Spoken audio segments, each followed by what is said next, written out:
Questo video non potevo non farlo, questo video deve servire di lezione.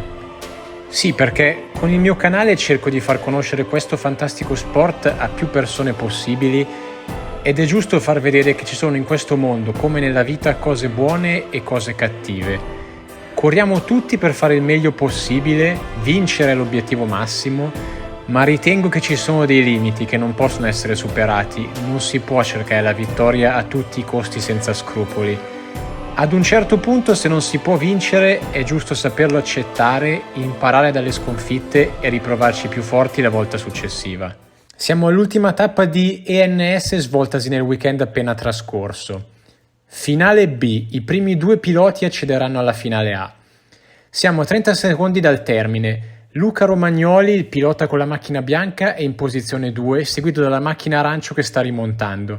Quando passano il transponder mancano 22 secondi ed entrano quindi nel penultimo giro e questo è quello che succede. Una cosa totalmente senza senso, non lo definisco neanche tentativo di sorpasso perché la macchina arancio era lontanissima e un pilota di quell'esperienza sa che era letteralmente impossibile sorpassare da quella distanza. Molla completamente i freni e si lancia all'interno andando a colpire Luca, causando il ritiro di entrambi perché la macchina arancio finisce nel prato mentre la bianca rompe il servo. Non lo so, più lo rivedo più vorrei capire la logica dietro il suo ragionamento, ma non riesco a trovarla perché anche fosse riuscito a passare usando la bianca come sponda avrebbe preso sicuramente una penalità, quindi davvero non lo capisco. E ci tengo a sottolineare che Luca a caldo non si è minimamente arrabbiato con il suo avversario e addirittura dopo sui social ha commentato dicendo «Non ho potuto fare nulla per evitare il contatto», quando è stato ovviamente totalmente incolpevole, e «devo migliorare perché qualificandomi meglio non mi sarei trovato neanche nella situazione di dovermi giocare l'accesso alla finale». Mi sembra una dimostrazione di maturità eccezionale da un ragazzo di 21 anni che molti con il doppio dei suoi anni dovrebbero imparare. Ma vediamo invece le cose belle di questo sport. Notate adesso la differenza con quanto succede dopo nella finale A. Siamo a 2 minuti dal termine, la macchina gialla davanti è Hackler in terza posizione, mentre dietro c'è Kurzbuch in quarta che insegue il podio. Hackler ha fatto una strategia senza cambio gomme, quindi è completamente in crisi. Arrivano alla staccata e Kurzbuch lo urta perché non valuta correttamente quanto lento sia Hackler a centro curva rispetto a lui.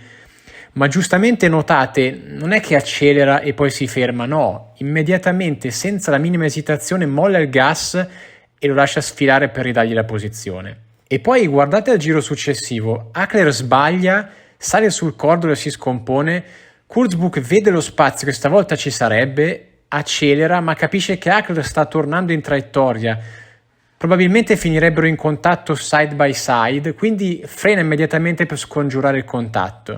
Giro successivo, questa volta le immagini non ci aiutano perché si vedono a malapena, ma succede la stessa cosa di 2 giri prima. Kurzbuch urta Hackler nello stesso punto perché è troppo più veloce in curva, ma stavolta in modo ancor meno marcato. Poi le macchine spariscono dall'inquadratura e quando tornano vediamo che Kurzbuch è riuscito a passare, probabilmente perché ha sfruttato il fatto che Hackler si sia scomposto a causa del contatto. Ebbene, Kurzbuch avrebbe il podio in pugno a questo punto, ma poche curve dopo rallenta, allarga e ridà nuovamente la posizione ad Hackler in modo totalmente volontario, sentendosi probabilmente comunque responsabile del secondo urto. Questa è sportività, questa è correttezza.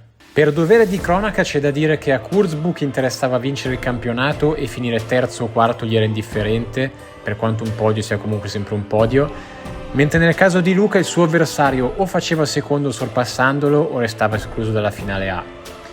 Qualsiasi motivazione ognuno abbia avuto, questo non giustifica l'azione scriteriata fatta dalla macchina arancio. Come dicevo a inizio video, ci sono dei limiti in tutto che non si possono calpestare per vincere a tutti i costi. Anche in una competizione c'è modo e modo di lottare e bisogna saper perdere con onore.